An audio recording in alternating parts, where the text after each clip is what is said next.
How to lose weight in 4 easy steps. Step 1, no beer. Every time you drink a beer, it's like eating 7 slices of bread. That's a lot of unnecessary carbs.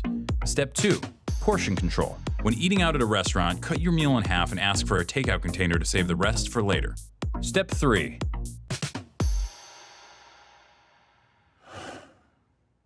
have your heart broken. And not just broken, but shattered by a girl who never loved you and never will. Try to get your shit together and join a gym. Start going to the gym regularly, and even though you don't know that much about exercise and you're way too weak to do pretty much anything but lift 5-pound weights with the old people, do it until your sweat makes a puddle on the floor. Then go home and go to bed. And the next day, do it again. And then again. And then again. Then go to work and listen to stories of your ex-girlfriend fucking around with gross and terrible people. Stories from your coworker friends who think they're doing you a favor. Pretend that it doesn't bother you. Pretend that being forced to see your ex at work every day isn't fucking killing you. Pretend that everything's fine.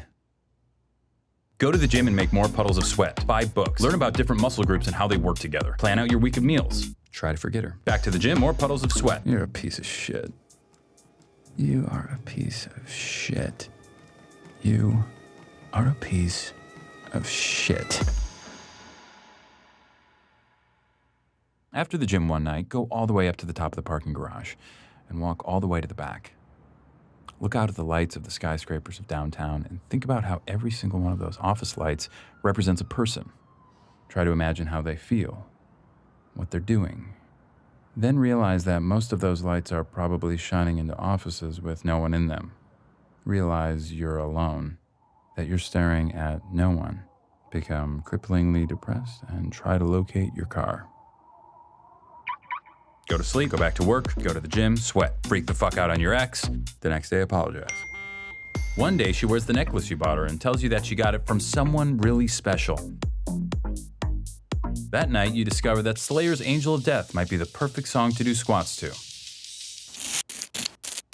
Start to make friends at the gym. You used to look down on bro nods and fist bumps, but since that's how gym rats communicate, that's become the language you speak most often. Max and you spot each other on Wednesdays, Vinny and you spot each other on Fridays. It's important not to forget that you're a piece of shit. Work, gym, food, sleep, over and over. More fist bumps, more sweat puddles. Your body changes slowly, then all at once. You hit your goal weight, pick a new one, then hit it again. You go out and buy new clothes. You receive wave after wave of compliments.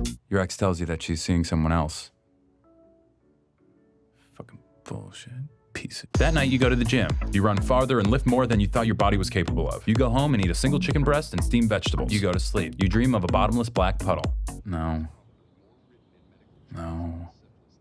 No. There's a girl you see a lot at the gym who always does these weird leg exercises you've never seen before. You make it a point not to look at her because you're overly worried about looking creepy. Like that guy in the blue shirt who never wears underwear and always hangs around the lat pull-down machine. But you notice this girl is always at the gym when you are and seems to always choose the bench next to you. You turn up the Slayer and concentrate on making your puddles bigger. At work, your ex parades her new boyfriend around, flatly ignoring you the entire time. He's taller than you, in better shape than you, and significantly better looking than you.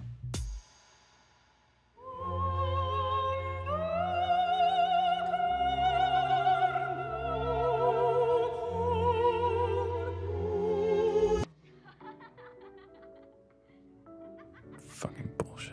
That night, you bench press double your body weight. You sneak a photo of yourself in the mirror and email it to yourself with the subject heading, "You are a warrior."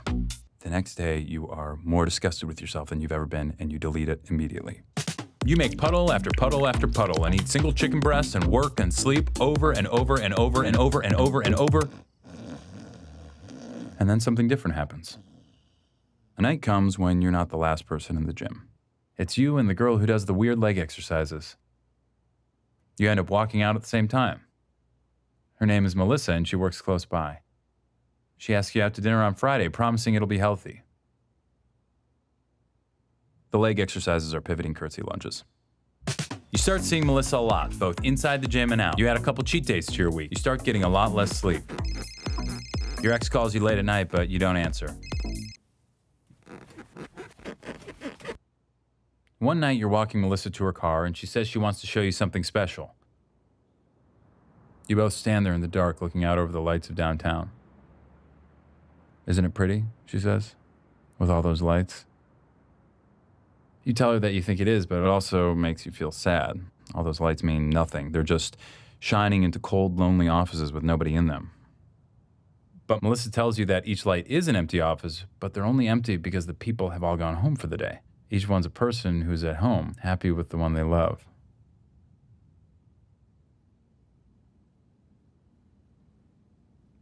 You look at her in the lights, and she smiles. Something in your chest expands.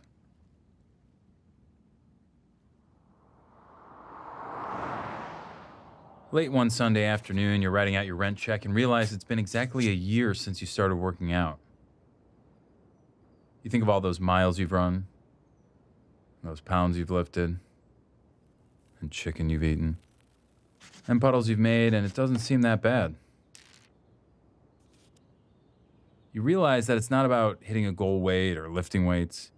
It's about waiting, being patient, and trusting that life will slowly inch along and things will get better. After all, change takes time. But time is all it takes. Step 4, no fruit juice. Too much sugar.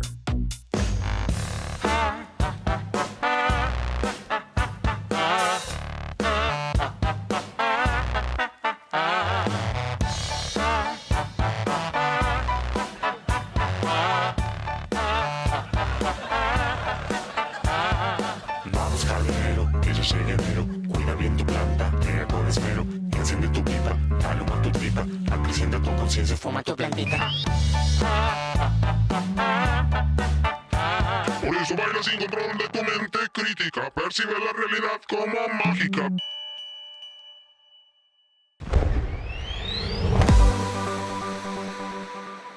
Check out Jash on Go90 for more videos.